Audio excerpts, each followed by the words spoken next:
we can't, impose Impose. ideas. We have to propose them.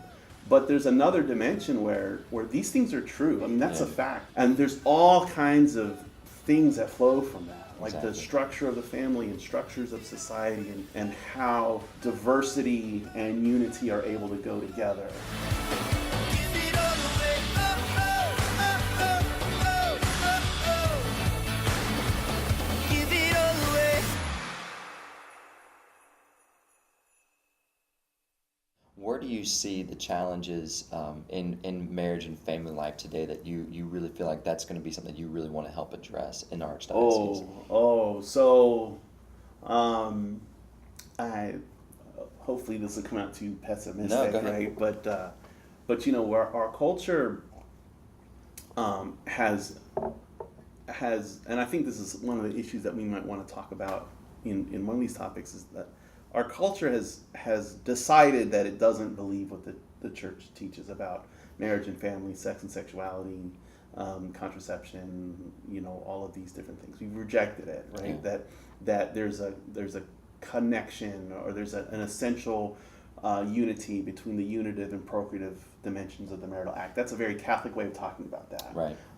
That sex and babies go together, and Mhm. sex and family life are intimately tied, and our culture doesn't buy it.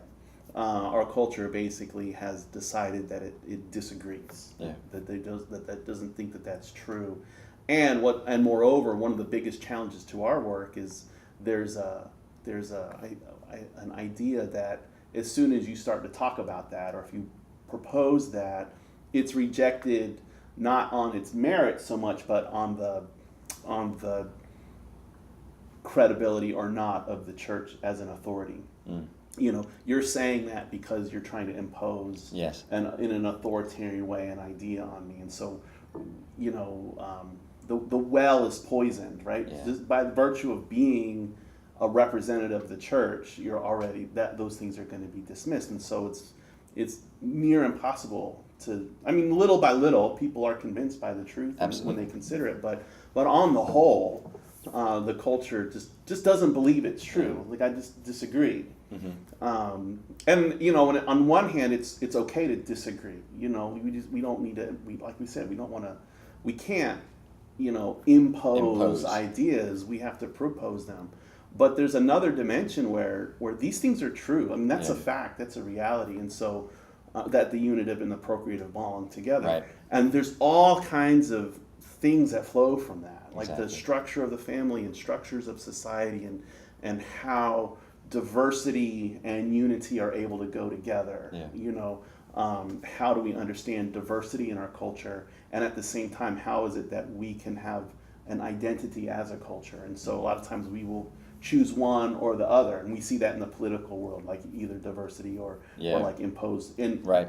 there's a very Catholic way of understanding the unity and the diversity as being integrated, and it's very closely related to the same philosophical ideas of the unitive and procreative dimensions of the marital act. So those things are connected, Yes. and there's like really lots of layers down there that just go unexplored. Right. That we can't even talk about as a society or even explore them because the first premises are being rejected, and so I worry that as a culture we are set up to experience some very bitter fruit from that. And I think part of it, and what I want to get into, is that there's just a lot of because of these roadblocks. It's like veins or arteries that are being clogged. There's not the circulation that's happening that's allowing the life to sustain and grow. And so we've got to find out those arteries or those veins or those things that are being obstructed, and find a way to open those dialogues. Well, we get communication,